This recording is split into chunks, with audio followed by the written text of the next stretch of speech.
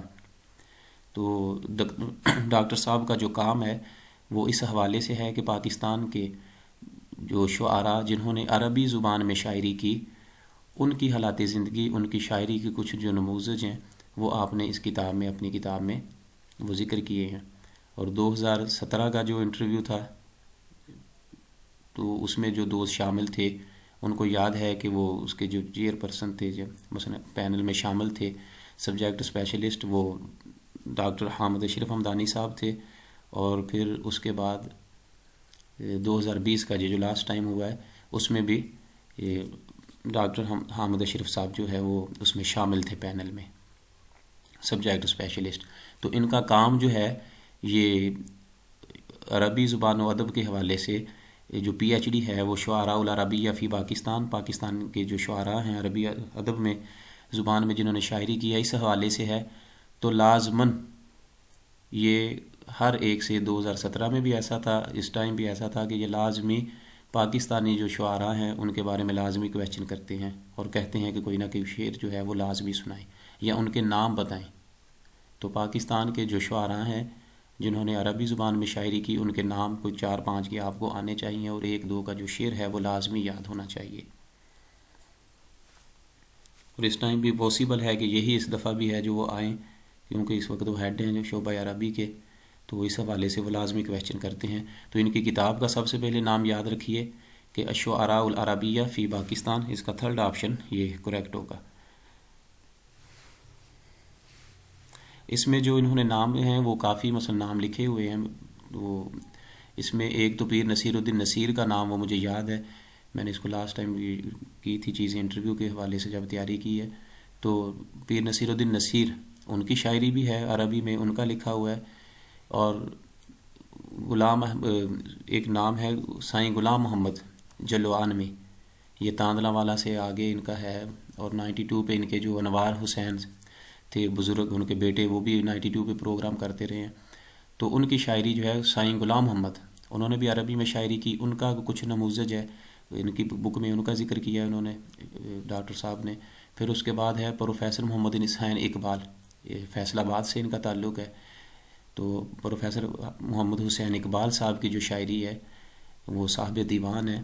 2 دیوان ان کے مثلا مارکیٹ میں آ چکے ہیں عربی کے حوالے سے. تو ان کا ذکر بھی ان کی شاعری میں ملتا ہے جو ان کی کتاب میں. تو اس طرح اور بھی نام ہیں, وہ جب انشاءاللہ میں کوشش کروں گا کہ وہ آپ کے ساتھ شیئر کریں ان میں سے کچھ پکچر وغیرہ.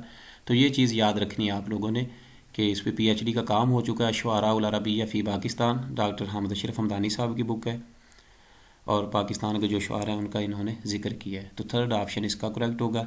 اس کے بعد ہے من الف کتاب فی الاردیہ, یہ اردو میں کس نے کتاب لکھی ہے. کتاب کا نام ہے عربی زبان و ادب قبل از اسلام, کہ عربی زبان و ادب قبل از اسلام, اسلام سے قبل کا جو عربی زبان و ادب ہے.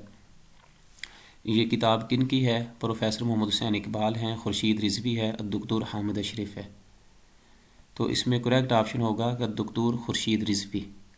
2nd آپشن اس کا یہ کریکٹ ہوگا کہ یہ کتاب عربی زبان و ادب قبل از اسلام یہ ڈاکٹر خورشید رضوی صاحب کی ہے. یہ بھی ڈین تھے فیکلٹی کے شعبہ عربی کے پنجاب یونیورسٹی کے, ریٹائر ہو چکے ہیں. تو یہ ان کی کتاب ہے عربی زبان و ادب قبل از اسلام. اس کتاب میں جو چیزیں یاد کرنے والی ہیں انٹرویو کے حوالے سے وہ یہ ہیں کہ 2017 میں جو سوالات پوچھے گئے تھے کہ طٰہٰ حسین کے بارے میں اور مارگولیت, ان کی جو سوچ اور فکر ہے. طٰہٰ حسین نے جو کتاب لکھی تھی فی الادب الجاہلی اور فی الشعر الجاہلی, اس حوالے سے اس کا یہ نظریہ تھا طٰہٰ حسین کا. اس نے اس بک میں یہ کہا تھا کہ یہ جتنا بھی لٹریچر ہے عربی زبان و ادب کا قبل از اسلام یہ فیک ہے, فیبریکیٹڈ ہے یا مثلا بعد میں بنایا گیا ہے. تو پھر انہوں نے ڈاکٹر خورشید رضوی صاحب میں اس میں ایک مکمل جو ہے وہ باب, ایک چیپٹر, وہ فصل بیان کی ہے اس میں, جس میں اچھے طریقے سے اس کے بارے میں وہ آراء بھی لکھی ہیں کہ کس کس نے اس کا انکار کیا ہے عربی زبان و لٹریچر کا, یا معلقات جو عصر الجاہلی کی شاعری ہے اس کا کس نے انکار کیا, کس کس زمانے میں اس کا جو ہے وہ انکار کیا گیا. اور پھر آپ نے اس کو دلائل سے ثابت کیا ہے کہ یہ فیبریکیٹڈ نہیں ہے بلکہ عربوں کی پہلی جاہلیت کی شاعری ہے. تو اچھے طریقے سے آپ نے اس پہ بحث کی ہے. تو اس حوالے سے بھی 2017 میں کویشچن لوگوں سے کیے گئے کہ طٰہٰ حسین کا نظریہ کیا ہے معلقات کے بارے میں, اور مارگولیت کا نظریہ کیا ہے. اس کے علاوہ بھی آپ کو ایک ویڈیو ہے وہ اس میں انٹرویو کیا تھا میرے استاد محترم ہیں وہ پروفیسر حافظ آصف علی رضا صاحب, ان کا انٹرویو بھی ہے چینل پہ اپلوڈ کیا ہوا ہے. اس میں بھی انہوں نے اس پہ اچھے طریقے سے بات کی تھی. ہم نے یہ باقاعدہ ان سے یہ کویشچن پوچھا تھا کہ 2017 میں. تو یہ کتابیں جو ہیں یہ بیسیکلی ان اساتذہ کرام کی ہیں جو مثلا پنجاب یونیورسٹی کے ہیڈ ہیں, جو رہ چکے ہیں, جہاں بھی ہیں. تو اس حوالے سے وہ لازمی آپ سے سوالات کرتے ہیں انٹرویو میں تو ان چیزوں کو جو ہے وہ مد نظر رکھیے، ان کی کتابوں کے نام جو ہے وہ یاد کیجیے۔ اس کے بعد ہے کہ من الف کتاب الدیوان الشعری، جو دیوان ہے شاعری کا، کہ حدیث النفس، یہ شاعری کا دیوان ہے، یہ کس نے تصنیف کیا ہے؟ محمد حسین اقبال ہے، خورشید رضوی ہے اور دکتور حامد اشرف ہے۔ تو اس کا کریکٹ آپشن ہوگا محمد حسین اقبال۔ فرسٹ آپشن اس کا کریکٹ ہوگا کہ یہ حدیث النفس کے نام سے یہ دیوان جو ہے یہ محمد حسین اقبال کا ہے، اور پروفیسر ہیں یہ، ابھی بھی حیات ہیں۔ یہ ڈاکٹر اسحاق قریشی صاحب کا جب جنازہ تھا، مجھے سعادت ہوئی کہ جنازہ پڑھنے کی، تو وہاں میں نے ان سے ملاقات کی اور ساتھ ہی نے بتایا کہ یہ پروفیسر محمد حسین اقبال صاحب ہیں۔ تو ان کا دیوان جو ہے حدیث النفس کے نام سے یہ شائع ہو چکا ہے، بیسیکلی فیصل آباد کے ہیں۔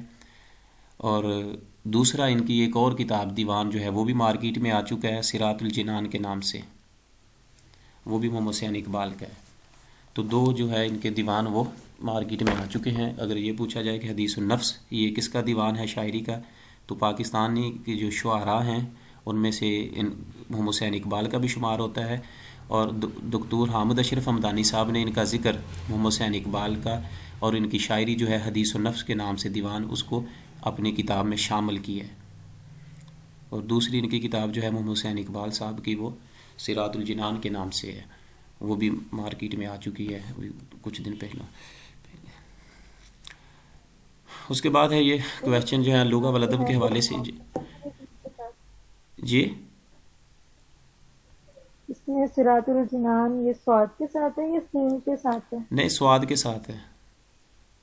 چلو میرے پاس ہے ادھر، میں دیکھ کے پکچر کرتا ہوں سینڈ آپ لوگوں کو اس کی۔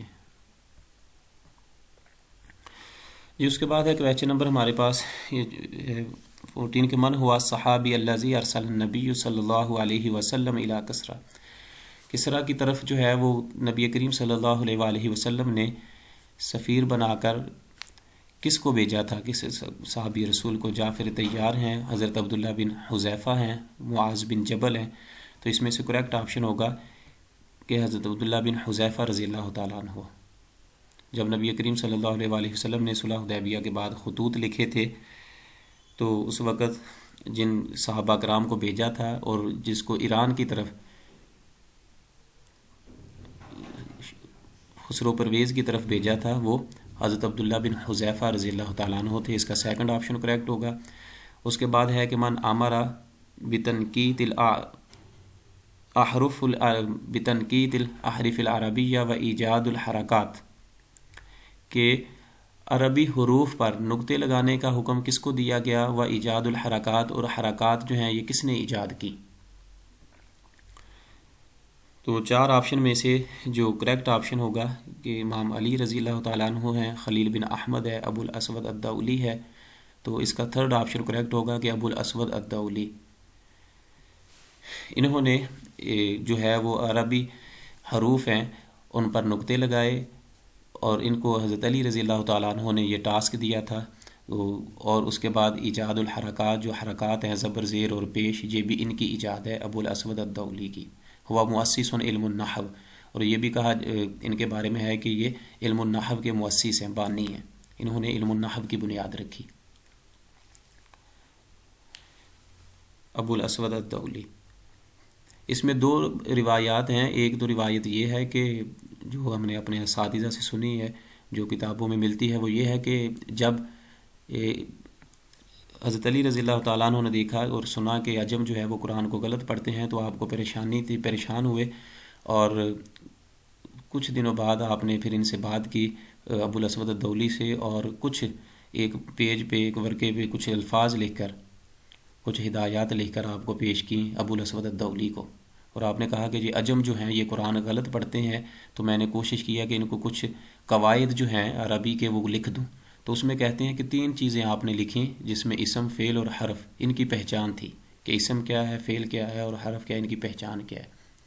تو پھر باقاعدہ طور پر جو علم النحو کی بنیاد رکھی گئی، اور ان قواعد اور قوانین کو آگے جنہوں نے ڈسکس کیا، اور یہ ابو الاسود الدؤلی تھے، انہوں نے ہی حرکات ایجاد کی ہیں، اور انہوں نے ہی عربی کے جو حروف ہیں ان پر نقطے لگائے تھے۔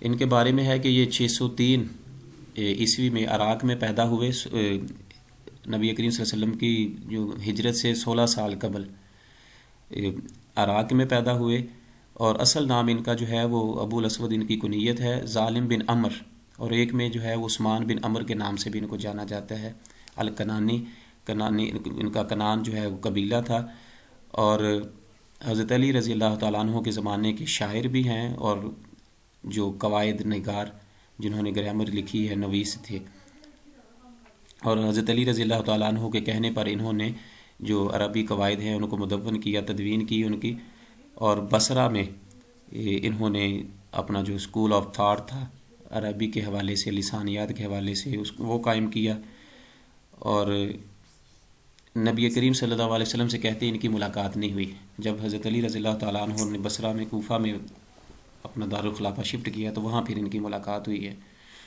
اور امیر البصرہ کے نام سے قاضی البصرہ، اور ماہر لسانیات، اور مالک النحو کہ نحو کا جو بادشاہ ہے، یہ ان کے لقب ہیں، اور طاعون کی وجہ سے ان کی وفات ہوئی تھی، ابو الاسود الدولی کی بیماری کی وجہ سے۔